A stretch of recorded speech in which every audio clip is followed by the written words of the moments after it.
Imagine standing against societal scorn only to witness your love blossom amidst hurdles. This story of Martin and Jennifer is a testament to resilience and passion you won't want to miss. Imagine the profound impact of facing public scorn from your betrothed's kin only for them to kneel before you years hence. This account is an absolute must-read, brimming with unforeseen turns that will hold you spellbound. Subscribe now, activate the notification chime, and let's delve right in.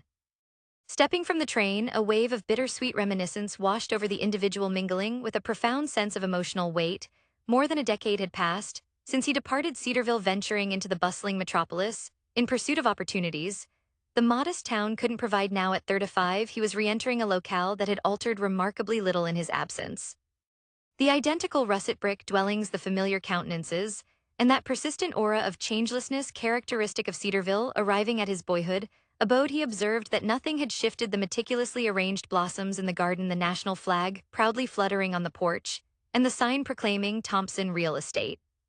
Property and tradition. He drew a deep breath before unlatching the door. "Oh, look who's here," his mother Daisy exclaimed with a blend of astonishment and delight upon seeing him enter. Martin. His father looked up from his periodical and offered a subdued smile. "Welcome home, son," he uttered without rising from his chair. "We've been expecting you." The ambience within the residence was charged with a mix of eager anticipation and underlying tension. He knew what his parents anticipated from him, and he also understood that his personal aspirations were on a direct collision course with those expectations. "Thank you, Mom," and Daddy responded, striving to sound enthusiastic. That evening during the meal, the inevitable discussion surfaced. The family's property enterprise was central to the discourse. "Now, son, it's time for you to become part of the family enterprise. We've sustained this for generations, and it's our obligation to ensure its continuation," Martin declared, his voice firm and authoritative. The young man averted his gaze, sensing the burden of expectation pressing upon him. "Oh yes, Dad, of course I'm prepared to undertake the responsibility," he replied, though internally he grappled. Maelstrom of emotions. Daisy dropped her utensil and regarded him with a blend of disbelief and pride. "I knew we could rely on you, dear," she stated, smiling. "This venture is our heritage, our very existence. Your grandfather would be immensely proud of you." He offered a quiet acknowledgement, keenly aware that his response must be carefully considered. He wished to preserve the amicable atmosphere on this initial evening back. "So I'm pleased to be back and to contribute to the family," he expressed, endeavoring to maintain his composure. Martin's reaction was immediate and zealous. "Excellent. Tomorrow we'll take you to the office. There's much to review and many future plans. With your assistance, we'll elevate the business to unprecedented heights." The subsequent silence was laden with unspoken expectations. He felt a blend of exasperation and resolve. He wasn't going to compromise his convictions, but he also knew that persuading his parents would not be an easy task. The following morning, the protagonist rose early, a combination of eager anticipation and apprehension stirring within. As he prepared for the day, his thoughts meandered to his past urban life, where his profound dedication to art had truly taken root. Returning to Cedarville signified confronting his parents' expectations once more, but he was resolute in not forsaking his love for artistic expression. He descended to the kitchen, where he discovered Daisy preparing the morning meal. The aroma of freshly brewed coffee and cured meat permeated the dwelling. "Good morning, Mom," he greeted, taking a seat at the table. "Good morning, son. I trust you slept soundly," Daisy replied, pouring him a cup of coffee. "Today will be momentous. Your father intends to show you the establishment and brief you on every aspect of the venture." He offered a nod, attempting to conceal his unease as they consumed their breakfast. His mind drifted to his improvised studio in the basement of the house. He had transported some of his canvases and materials, hoping to allocate time for his creations. After the morning meal, Martin escorted him to the real estate office. The location was imbued with recollections and photographs of preceding generations. Martin presented the accounting ledgers, property dossiers, and introduced him to the personnel. The young man listened and nodded, but his thoughts strayed to his true aspiration. "This enterprise is more than just employment, son. It's our heritage," Martin stated firmly. "We require your absolute dedication." "I comprehend, Dad. I'll endeavor to live up to it," he responded, knowing he had to discover a method to reconcile his obligations with his passion for artistic creation. That afternoon, having concluded his duties at the office, he made his way to the basement. He retrieved his pigments and canvases and commenced work on a new piece. Painting was his sanctuary, his means of self-expression, and a source of tranquility amidst turmoil. Hours elapsed swiftly, and soon he lost all sense of time. "Son, what are you engaged in down here?" Daisy's voice startled him from his focus. "I was merely painting a little, Mom," he replied, striving to sound nonchalant. "You are aware of your father's perspective on this. Art is pleasant, but it isn't a profession. It cannot be your foremost concern," Daisy remarked gently, yet with a resoluteness that he knew well. "I know, Mom, but it is vital to me. I require this as much as I need to work at the office," he countered, attempting to articulate his sentiments. "I understand your fondness for it, dear, but you must be practical. Life doesn't always permit us to pursue our dreams. Sometimes sacrifices are necessary," Daisy offered, endeavoring to be empathetic. He nodded, knowing that persuading his parents of the significance of his art would be an arduous endeavor. That evening during supper, He attempted to convey his intentions. Mom, Dad, I wish to discover a way to balance my work at the office with my art. I believe I can manage both, he declared with resolve. Martin frowned, clearly unconvinced. Son, the business demands your complete attention. We cannot afford distractions, he retorted sternly. I understand, Dad, but painting is not a distraction for me. It is an intrinsic part of who I am. If I can dedicate time to it, I will be more focused and content in my work, he insisted. Daisy glanced at Martin, awaiting a reply. Finally, Martin sighed. We shall observe how you manage, son, but recall that our foremost concern is the business. You cannot disappoint us, he stated, bringing the conversation to a close. The local gallery in Cedarville, a brick edifice with expansive windows, served as a haven for the few artists residing in the town. He found himself there admiring the exhibited works, his mind oscillating between the past and the present. He had resolved to participate in the local display, to showcase his creations and perhaps encounter others who shared his fervent interest. As he gazed at a depiction of a Cedarville vista, he overheard a familiar voice behind him. I never imagined I'd encounter you back here, the voice stated. He turned and found himself face to face with Jennifer. Her smile was warm and genuine, and her eyes sparkled with the same enthusiasm he recalled from his youth. Jennifer, I can't believe you're here, he exclaimed, grinning broadly. Too long, I'd say, Jennifer replied, embracing him. How have you been? Good, well, attempting to readjust to life here, he stated, feeling a blend of relief and surprise at her presence. Jennifer nodded, comprehending his struggle. She had left Cedarville shortly after he did, also seeking an alternative path now. She had returned not solely for the exhibition, but also to seek medical attention. I've heard you've been preoccupied with the family enterprise. Do you still find time to paint? Jennifer inquired, observing his reaction. Yes, I try to. It's complex, but I cannot abandon it. It's a part of me, he replied, feeling an immediate connection. While conversing with her, walking together through the gallery, they discussed their lives, their experiences, and their artistic pursuits. He discovered that Jennifer had been residing in the city working on her own creations while confronting health issues. I returned not merely for the exhibition, but because I required treatment. The physicians indicate I have a favorable chance of recovery here near my family, Jennifer stated, her tone optimistic but her eyes betraying a lingering apprehension. He paused, regarding her intently. Jennifer, I was unaware you were enduring that. If you require anything at all, I will be here to assist, he offered. Thank you, Jennifer replied, touching his arm with gratitude. It means a great deal to me. That evening, following the exhibition, he and Jennifer strolled through the tranquil thoroughfares of Cedarville, discussing their aspirations and expectations. Jennifer spoke to him about her artistic endeavors and how she wished to utilize her experiences to uplift others. I have always believed that art possesses the capacity to heal not just those who create it, but also those who perceive it, Jennifer remarked, gazing at the stardusted firmament. I concur, it's a method to convey what we sometimes cannot articulate, he replied, sensing a profound connection with her insights. With each stride, their bond of friendship strengthened, rekindling a connection that had been suspended by the passage of years and distance. The night advanced, and the conversation flowed effortlessly as though time had remained stagnant. Jennifer looked into his eyes with a blend of gratitude and something deeper. I am so delighted I returned and found you, Jennifer expressed. This place, despite everything, still holds its enchantment, and I'm content that you are here. Jennifer, perhaps this signifies a new genesis for both of us, he replied, feeling a warmth in his chest that he hadn't experienced in a considerable period. As they bid farewell, he sensed his existence in Cedarville beginning to assume a new trajectory. Jennifer's presence bestowed upon him hope and an altered perspective on what his future could entail. Days elapsed, and the young man and Jennifer found themselves dedicating increasingly more time together. Their meetings gradually became customary. Morning coffee, extended strolls in the park, and afternoons in Jennifer's improvised studio. The bond between them grew more robust with each shared moment, fueled by their reciprocal affection for art and a profound comprehension of the challenges they confronted. One afternoon, while painting at Jennifer's residence, she broke the silence with a gentle chuckle. Do you recall when we attempted to paint Mr. Thompson's barn and ended up coated in blue pigment? She inquired, her voice imbued with nostalgia. He smiled, recalling that summer of their youth. Of course, we ultimately became the artwork instead of the barn, he responded, laughing as well. Those were pleasant times. Yes, they were. Sometimes I wish things could be that straightforward again, Jennifer stated, her tone turning more somber. He paused for a moment, setting his brush aside. How do you genuinely feel about all of this, Jennifer? About the treatment and being back in Cedarville? Jennifer sighed, gazing at her canvas. It's arduous, I won't deny it, but art provides me with a reason to persist. It assists me in processing everything that's unfolding. I know painting is what preserves my sanity too, especially with the pressure from my parents and the business, he stated, his voice filled with comprehension. Jennifer looked at him, her eyes gleaming with gratitude and something more profound. The hours in the studio passed swiftly, and together they fashioned creations that mirrored their emotions and shared experiences. Their distinct styles complemented each other, and their canvases began to reflect a synergy that only two intimately connected souls could achieve. One evening, while collaborating on a joint piece, Jennifer paused and looked at him earnestly. Have you ever contemplated what it might have been like if we had remained in Cedarville, if we had never departed this place? The protagonist considered her question thoughtfully. Sometimes I ponder it, but I believe everything occurs for a reason. Everything we've experienced has led us here to this juncture, and I wouldn't alter That for anything, Jennifer smiled, nodding. You're correct. Every experience, every choice has sculpted us, and now we are here crafting something exquisite together.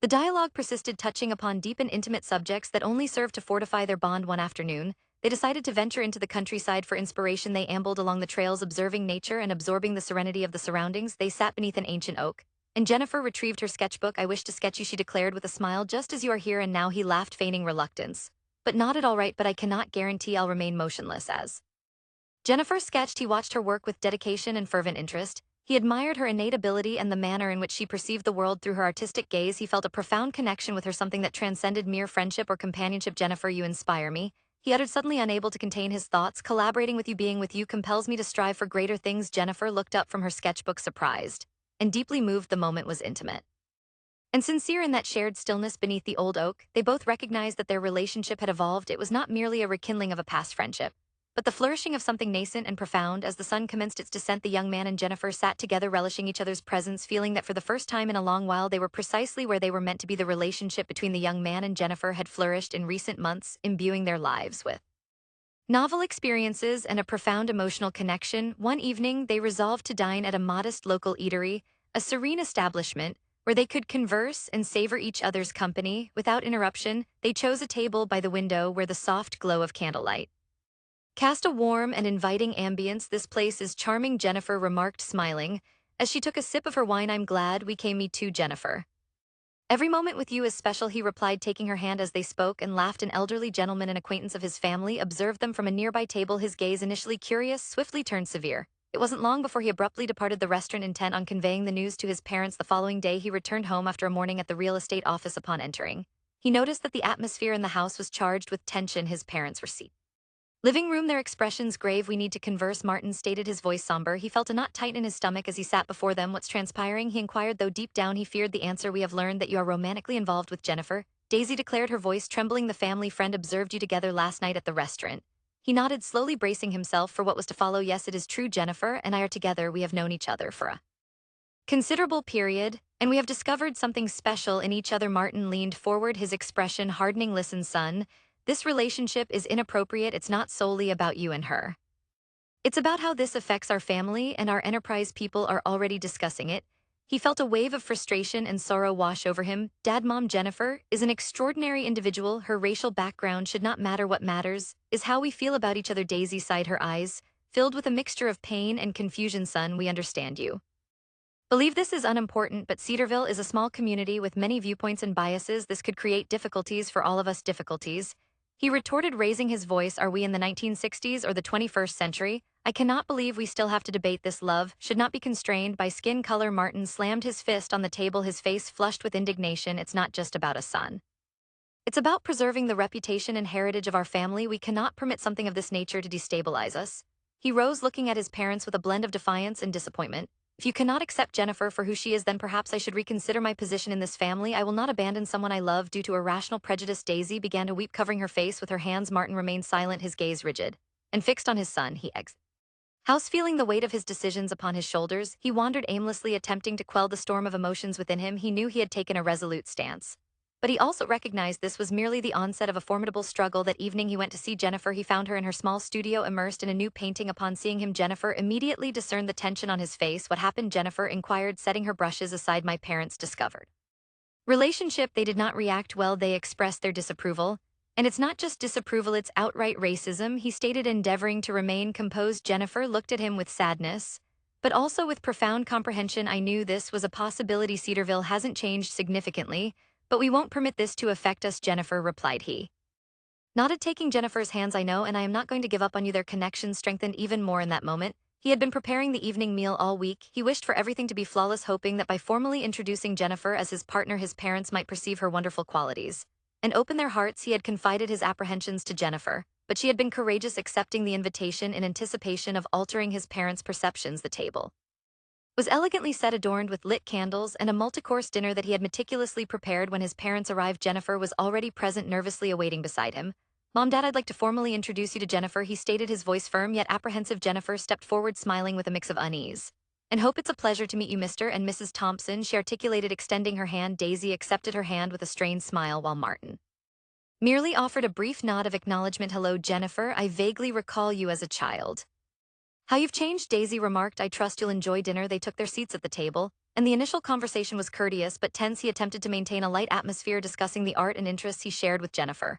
But it quickly became apparent that his parents held no genuine interest. Jennifer, tell us a bit about yourself, Daisy prompted in a tone that he recognized as condescending. Well, I'm an artist like him, and I've been engaged in various community projects. I'm passionate about utilizing art to assist others, Jennifer responded, maintaining her smile. Martin scoffed and struck his fork against the table with a dull thud. And how do you envision that as a sustainable career? Art is a pastime, not a means of earning a livelihood, especially in locales such as this, he declared, making no effort to conceal his disdain. He felt anger beginning to simmer within him, but he strove to remain calm. Dad, Jennifer is remarkably talented and has achieved a great deal with her art. It's not merely a hobby for her. It's her existence, he stated, attempting to defend her. Daisy interjected, her tone soft but subtly insidious. I'm certain Jennifer possesses good intentions. But you must comprehend, son, that our family has consistently followed a clear and defined trajectory. We cannot permit something so uncertain to divert us. Jennifer swallowed hard, maintaining her composure. I understand your apprehensions, Mrs. Thompson, but I believe it is crucial to support him in what he cherishes just as he supports me. The tension in the room intensified, and Martin seized the opportunity to be even more direct. Son, I believe you need to reevaluate your priorities. You are allowing distractions to divert you from what genuinely matters. Our family has toiled diligently to establish something solid and reputable. You cannot permit something of this nature to jeopardize it. He could no longer restrain himself. Something of this nature. Jennifer is an extraordinary individual, and she merits respect.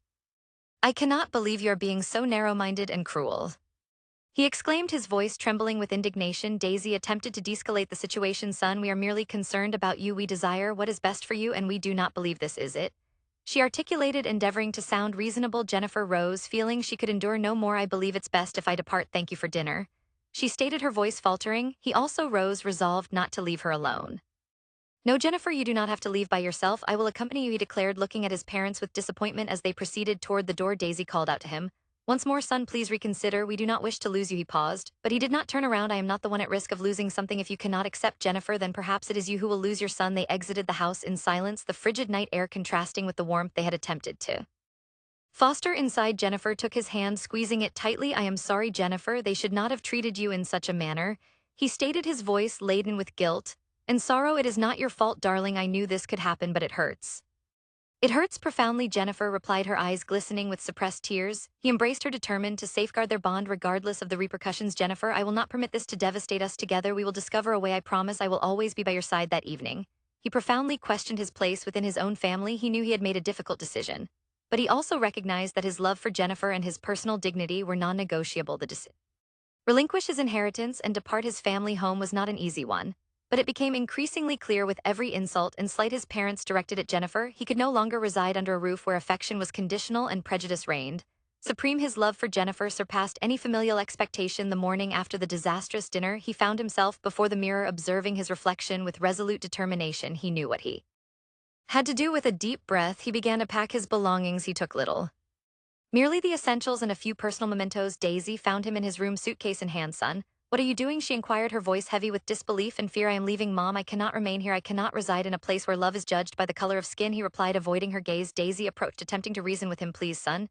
do not do this. You know how much we love you, and we simply desire what is best for you. He paused, his gaze firm and resolute. It is not love when you cannot accept the person I love. Jennifer does not deserve to be treated in this manner, and I cannot tolerate it. This is something I must do. Martin appeared at the door, his face impassive. If you walk out that door, son, there is no turning back. You are renouncing everything we have built for you. He looked at him, feeling a blend of sorrow and liberation. I am not renouncing anything truly valuable. If I have to sacrifice my happiness and Jennifer's, I am choosing my path, and it is a path you do not seem to comprehend. With those words, he exited the house that had been his home, feeling a mixture of apprehension and relief. He made his way to his vehicle and drove to the small apartment he had secured in the town center. It was modest, but it was his. It was a place where he could commence anew, away from the shadows of familial expectations. That evening, Jennifer arrived at his new apartment, bringing with her a potted plant, a symbol of nascent beginnings. It's a charming place, Jennifer remarked, smiling as she surveyed the surroundings. Thank you, Jennifer. It's a new beginning for us here. We can be ourselves without judgment or prejudice, he replied, taking her hand. They sat together on the small sofa, experiencing the freedom and independence that their new dwelling offered. They discussed their aspirations, their schemes, and how they would confront the future together. A sense of tranquility and hope permeated the space, a stark contrast to the tension and sorrow of his parents' house. This is the most courageous thing you have ever done, Jennifer stated, resting her head on his shoulder. I am proud of you. As the days unfolded, he and Jennifer began to construct their lives together. He found employment at a local gallery where he could continue his painting and surround himself with other imaginative individuals. Jennifer persevered with her community projects, sensing his unwavering support. The relationship between him and his parents cooled considerably. Daisy's attempts to connect were incessant but always laden with the expectation that he would abandon Jennifer and revert to the family enterprise. Martin, for his part, remained aloof and resentful, unable to accept his son's choices. One afternoon, while he was engrossed in a new painting, his phone chimed. It was his mother. Daisy, son, please, I just wish to speak with you. I need to comprehend why you are doing this, Daisy stated, her voice breaking. And filled with despair, he took a deep breath before responding, all right, Mom, come to the house tonight. What if we attempt to acquaint ourselves better? What if we try to understand Jennifer? Daisy suggested, her tone desperate but sincere. He felt a flicker of hope. That's all I've ever desired, Mom, if you're willing to open your hearts then. I am willing to try that day. Daisy attempted to converse with Martin and implored him to reconsider the relationship between his son and Jennifer. But Martin, still consumed by antiquated notions, disregarded any attempt to reach out to his son. While he was with Jennifer, the sparkle in Jennifer's eyes began to wane with the passing days. He noticed her increasing weariness. And the moments when she struggled for breath, he knew her medical condition had been stable for a while, but something had shifted. Despite her concern, Jennifer persisted in her artistic pursuits with a determination that he deeply admired. One morning, while preparing breakfast, Jennifer collapsed in the kitchen. He rushed to her side, his heart pounding. As he summoned an ambulance, they transported her to the hospital. And in the cold waiting room, he faced a surge of fear and uncertainty. The diagnosis was grave. Jennifer had suffered a complication related to her medical condition. The physicians did everything within their power to stabilize her, but the days in the hospital were a test of endurance for both Jennifer and him. How is she? Asked. Every time a physician passed through the room, she is in critical condition. But she is strong. We are going to do everything we can, the doctor replied, attempting to offer comfort. He spent the nights by her bedside, holding her hand, speaking to her even though she was unconscious, reminding her of the joyous moments they had shared and the dreams they still had to realize. Jennifer, you must fight. We have so many plans, so many things to accomplish together. Do not give up. He whispered, tears in his eyes. Finally, after days of anguish, Jennifer began to exhibit signs of improvement. The physicians informed him that the crisis had passed and that although her recovery would be protracted, she had demonstrated incredible resilience. When Jennifer awoke, the first sight she beheld was his worried countenance. Hello, my love, she uttered in a weak voice, but with a smile on her lips. Jennifer, thank goodness you're all right. You had me so very concerned, he replied, feeling immense relief. Jennifer was discharged a few days later, and although she was frail, she was content to return home with him. The hospital experience had left a profound impression on both of them, causing them to value every shared moment even more. I know this has been difficult for you. I cannot fathom how you felt, Jennifer stated, seated on the couch, with a blanket draped over her legs. The only thing that mattered to me was to see you well again, he replied, sitting beside her. And taking her hand, life reverted to a relative normalcy for him and Jennifer, though now every shared moment was even more precious. The intimacy that had developed between them after Jennifer's health crisis had fortified their bond, and he knew he could no longer delay taking the next step. One evening, while enjoying a candlelit dinner in their modest apartment, he looked at Jennifer with a blend of affection and determination. They had navigated so much together, and he knew he did not wish to spend another day without ensuring her of his eternal commitment. Jennifer, there is something I wish to tell you, he began, his voice filled with emotion. Jennifer looked at him, her eyes brimming with curiosity and tenderness. What is it? Jennifer inquired, smiling softly. He rose from his chair and knelt before her, extracting a small velvet box from his pocket. He opened the box to reveal a simple yet exquisite ring that shimmered in the candlelight. Jennifer, I love you more than words can articulate. We have endured so much together, and I cannot conceive of my life without you. I desire for you to be my wife. I wish to spend the remainder of my life with you, Jennifer. Will you marry me? Tears welled in Jennifer's eyes as she gazed at him, her heart pounding. Yes, my love, yes. I wish to marry you, she replied, barely containing her emotion. He slipped the ring onto her finger and rose to embrace her, both laughing and weeping with joy simultaneously. They knew this was merely the genesis of a new chapter in their lives together. However, the jubilation of their engagement did not endure long before they confronted a new challenge. His parents swiftly learned of the news and summoned him to a family gathering at their former residence. He determined to confront any impediment for his love, agreed to it. His arrival, he found Martin and Daisy awaiting him in the living room, their expressions grave and resolute. We need to speak with you, Martin stated, his tone severe. What is it concerning? He inquired, although he already had an inkling. Daisy took a breath and commenced, son, we have heard that you proposed to Jennifer. We comprehend that you love her, but this is not what is best for you or for our family. Martin stepped forward, his eyes fixed on him now. We are prepared to make a proposition to you. If you relinquish Jennifer, we will reinstate your inheritance and guarantee you a stable and prosperous future. But you must terminate this relationship immediately. He felt a wave of anger and sorrow. He could not believe his own parents would demand something so cruel and self-serving. I cannot believe you are asking me this. Jennifer is my life, And there is nothing worth more than her. Not all the wealth in the world would compel me to alter my decision at that precise moment. Jennifer, who had decided to accompany him and was waiting outside, overheard the conversation. She felt her heart fracture at the ultimatum, but also experienced profound respect and love for him, as she heard him reject the offer without hesitation. Son, please consider it. We do not wish for you to ruin your life for a whim. Daisy insisted, her voice trembling. He rose, looking at his parents with profound sadness. This is not a whim. It is genuine affection, and if you cannot comprehend that, then you never truly knew me at all. Jennifer and I are going to marry, and that is the sole thing that matters. If that means forfeiting my inheritance, then so be it. With those words, he turned and exited the house, finding Jennifer awaiting on the porch. He took her hand, looking into her eyes. Oh, Jennifer, I am so sorry. They should not have treated you in such a manner, he stated, his voice filled with pain. Jennifer embraced him tightly, feeling the warmth and sincerity of his words. They walked away from the house, leaving behind the shadows of the past and familial expectations. As they proceeded toward their modest apartment, he felt a sense of inner tranquility he hadn't experienced in a considerable period. That evening, as they rested on the couch, he looked at Jennifer and smiled. Jennifer, I promise that I will always be by your side in prosperous times and adverse. I will always choose you. Jennifer smiled back at him, experiencing a deep and enduring happiness. And I will always be with you. My love life in the modest apartment continued to be filled with affection and creativity. He and Jennifer, despite the tribulations, found solace in their artistic endeavors and in each other's companionship. They had collaborated on several pieces, but one in particular, a painting they had created in a moment of pure inspiration and joint effort that had captured something truly magical. The artwork, a vibrant fusion of colors and emotions, represented their love and the adversities they had overcome together. They decided to submit it to an art gallery in the city, hoping it would be well received, not anticipating the profound impact it would have. One morning, as they were sharing coffee and discussing their daily plans, the telephone rang. He answered, not expecting the news that was about to unfold. Hello, am I speaking with the artist? Inquired a professional voice on the other end of the line. Yes, this is he. How may I assist you? He replied, curious. My name is Sarah from the Modern Art Gallery in New York. We have received the painting that you and Jennifer submitted. I wish to inform you that your work has been selected for a significant exhibition and has already garnered the interest of several collectors. He felt his heart race. That's incredible.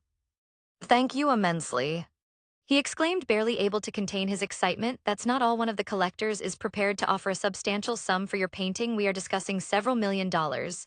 This piece has resonated profoundly with our audience and has been appraised at a considerable figure. He could hardly believe what he was hearing. He looked at Jennifer, who was watching him with expectant eyes. Thank you for informing us. We will be in touch, he stated, ending the call. What's wrong? Jennifer inquired, eager to discern the reason for his stunned expression. Jennifer, our painting, it has been appraised at millions of dollars.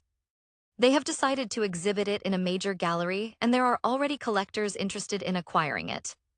Jennifer was speechless, tears of joy filling her eyes. They embraced tightly, feeling that all their diligent work and fervent dedication were finally being acknowledged. The news of their painting's triumph spread swiftly. Local and national media outlets began to feature them, discussing the modest Cedarville apartment from which a masterpiece had emerged. The sudden fortune provided them with financial security they had never envisioned, but more significantly, it validated their shared passion for art. With the proceeds from the sale, he and Jennifer resolved to invest in their future and in the community they so cherished. They established an art studio in Cedarville, a space where they could work and instruct others.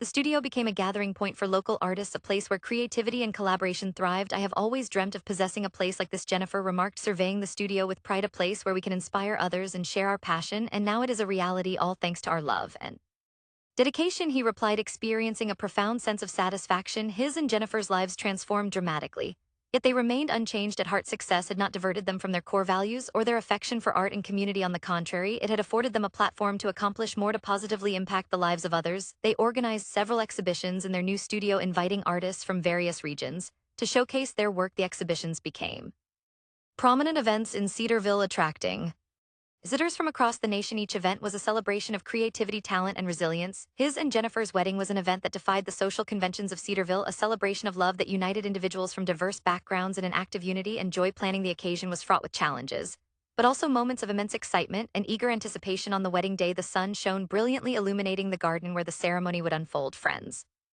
and family gathered, eager to witness the union of two souls who had repeatedly proven that their love was more potent than any impediment. Jennifer, radiant in her pristine white gown, walked down the aisle on the arm of her dearest friend, who supported her with a proud smile. He awaited at the end, his heart pounding, and a smile that reflected all the happiness in the world. You are the most beautiful woman I have ever beheld, he whispered as Jennifer reached his side. And you are the man I wish to spend the remainder of my life with. Jennifer replied, her eyes sparkling with emotion. The officiant, a close confidant of the couple, commenced the ceremony with words that resonated profoundly with all present. We are gathered here today to commemorate the love of these two individuals, a love that has surmounted every trial and challenge life has presented them. Today they seal their commitment before us, and the world demonstrating that true affection knows no boundaries. The young man and Jennifer exchanged vows, each word laden with promises and shared memories. Jennifer, I pledge to love and nurture you in prosperous times and adverse in sickness, and in health you are my muse and my fortitude, and I eagerly anticipate building a life together, he stated, tears of happiness in his eyes. My love, I promise to stand by your side, always supporting you and loving you with all my heart, Jennifer responded, emotional. The ceremony concluded with a kiss that sealed their love before everyone. Applause and cheers filled the air as the couple embraced, feeling that this was merely the genesis of their new life together. The reception was a blend of cultures and traditions, a reflection of the fusion of two worlds into one. Music, cuisine, and laughter created a celebratory atmosphere that extended well into the night. Shortly after the wedding, Jennifer began to feel different one morning. She decided to perform a pregnancy test. When the result was positive, a mix of joy and apprehension filled her heart. She knew that given her health, the pregnancy could be perilous, but the excitement of bringing a new life into the world with her beloved was unparalleled. When he came home that evening, Jennifer was awaiting him with a nervous smile and the pregnancy test in hand. My love, I have news, she stated, her voice trembling slightly. He looked at her concerned but expectant. What is it, darling? He inquired, moving closer to her. Jennifer showed him the positive test, her eyes filled with tears. We're expecting a baby. He felt a surge of emotions, from pure joy to concern for Jennifer's well-being. He embraced her tightly, whispering in her ear, we're going to be parents, Jennifer. This is incredible. But I also know that we must be careful and do everything we can to keep you and the baby healthy. The news of the pregnancy was met with a mix of reactions in Cedarville. While their friends and some family members celebrated the news with them, others murmured worriedly about the risks and the additional challenge this presented for the couple. Jennifer and he focused on the positive, planning their future with optimism and hope. Doctor visits became a regular part of their routine, each filled with expectations and prayers for favorable news. Jennifer's pregnancy was fraught with ups and downs, but the day of delivery arrived with a blend of excitement and apprehension. He was by her side during each contraction, holding her and whispering words of encouragement. After hours of labor, the cry of an infant filled the delivery room, a sound that brought tears of joy to his eyes. It's a girl, the doctor announced, placing the little one in Jennifer's arms. Hello, Beatrice. Welcome to the world, Jennifer whispered, her voice filled with love and exhaustion. He looked at his daughter in awe, feeling an overwhelming love for the tiny life they had brought into the world. She's perfect, Jennifer, he exclaimed, kissing his wife on the forehead. You did incredibly well. However, the jubilation of Beatrice's birth was swiftly overshadowed by concern. Jennifer's health, which had been fragile throughout the pregnancy, began to deteriorate rapidly after delivery.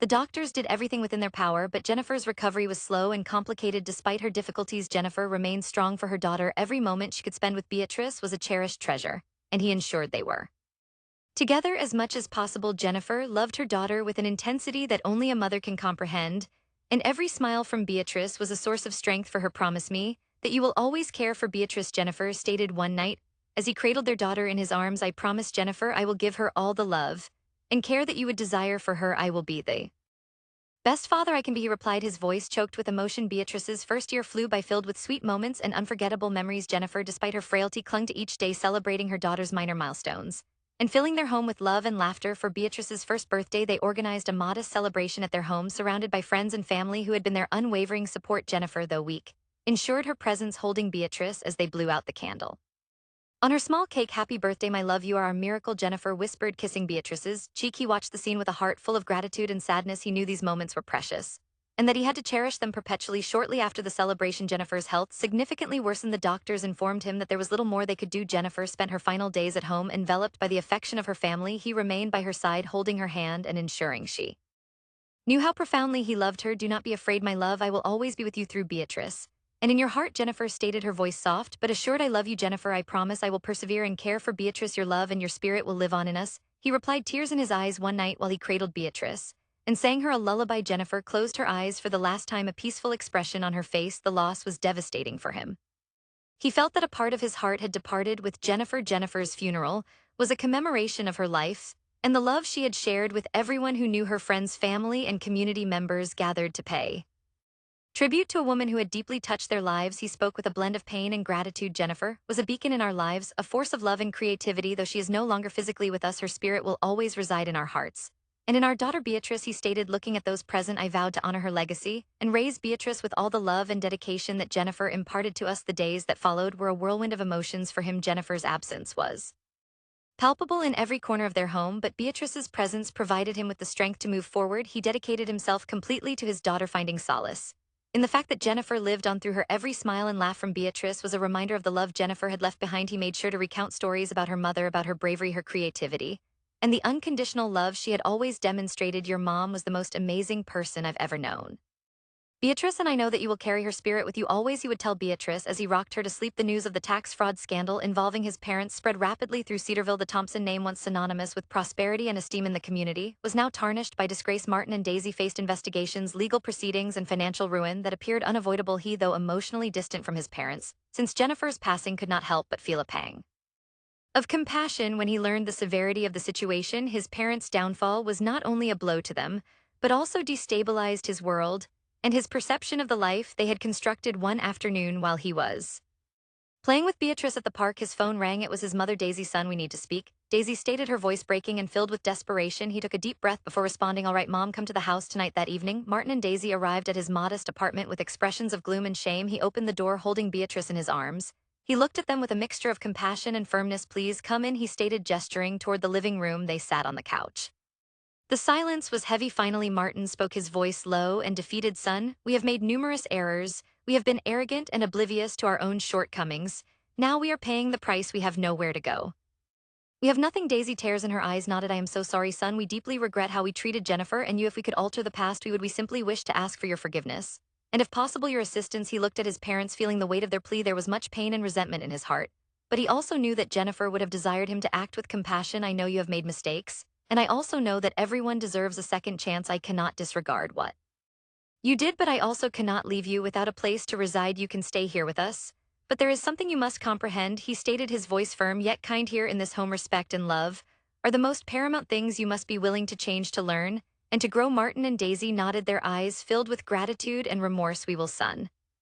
We promise, Martin stated with a sincerity that he had never witnessed before. Over time, cohabitation was initially challenging. Tensions and old resentments did not immediately dissipate, but Beatrice's presence helped to soften the interactions. Martin and Daisy found themselves profoundly moved by their granddaughter's innocence and joy, and little by little their attitude began to shift. One afternoon, while he was engrossed in a painting in his studio, he heard Beatrice laughing in the living room. He peeked in and observed his parents playing with her, their faces illuminated with genuine happiness. Look, Grandma, I drew a son, Beatrice exclaimed, showing a drawing to Daisy. It's beautiful, Beatrice.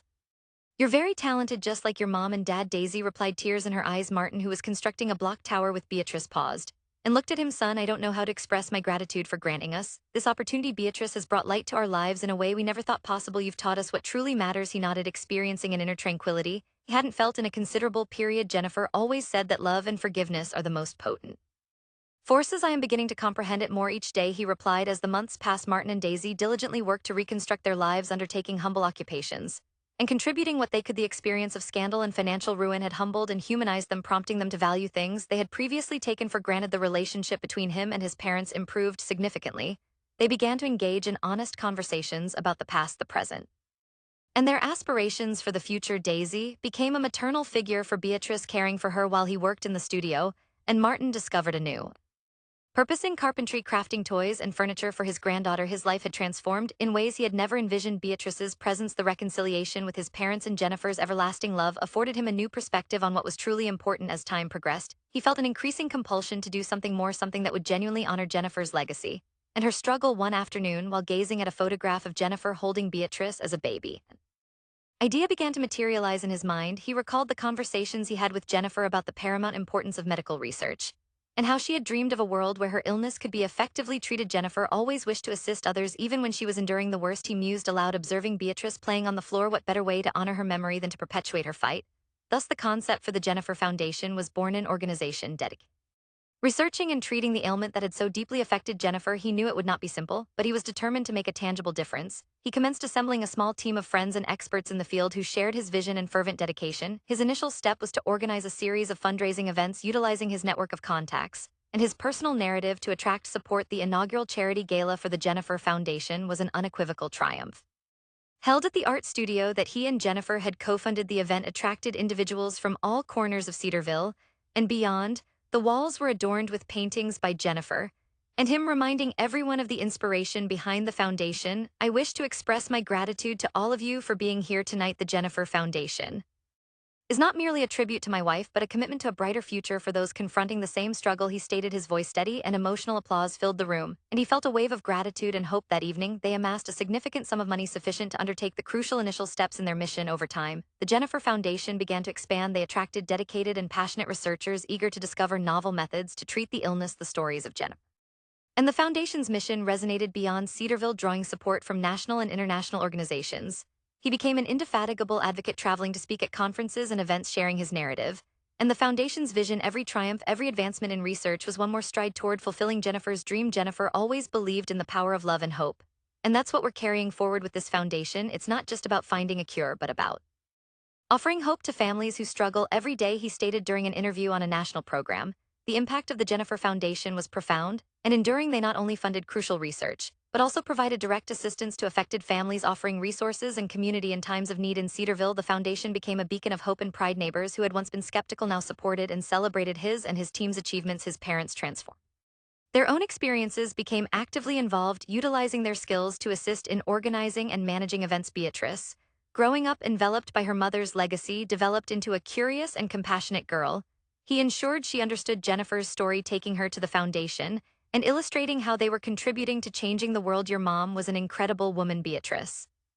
And everything we do here is to honor her memory and help others, just as she always wanted, he would tell his daughter as they strolled through the foundation's halls. The day the foundation celebrated its first major breakthrough in research was a moment of pure emotion. The scientists announced a promising new treatment that could revolutionize the lives of thousands of people. He, tears in his eyes, ascended the stage to speak. Today, we fulfill a part of Jennifer's dream. This breakthrough is not merely a scientific achievement, but a testament to the power of love and dedication. Thank you to everyone who has supported this mission, he stated, his voice breaking with emotion. The Jennifer Foundation became a symbol of what can be accomplished when love and determination converge. He, with Beatrice by his side, continued his work, knowing that every step they took brought them closer to a better future. And although Jennifer was not physically present, her spirit and love lived on in every action, in every achievement, and in every life they touched. Dear friends, we trust you enjoyed this narrative as much as we delighted in presenting it to you. If you have not yet subscribed, now is the opportune moment to do so. Your subscription signifies the world to us and assists us in continuing to share remarkable and heartfelt stories with you. Your feedback is incredibly important to us. Did you appreciate the story? Please leave a comment and inform us of your thoughts. It helps us persist in crafting narratives that resonate and inspire. Presently, a playlist of additional stories from our channel is appearing on your screen. We invite you to explore and relish these other captivating tales. Thank you for being a part of our journey. We eagerly anticipate sharing more stories with you soon. Until next time, what did you think about their journey? Share your thoughts in the comments below, and don't forget to subscribe for more inspiring stories.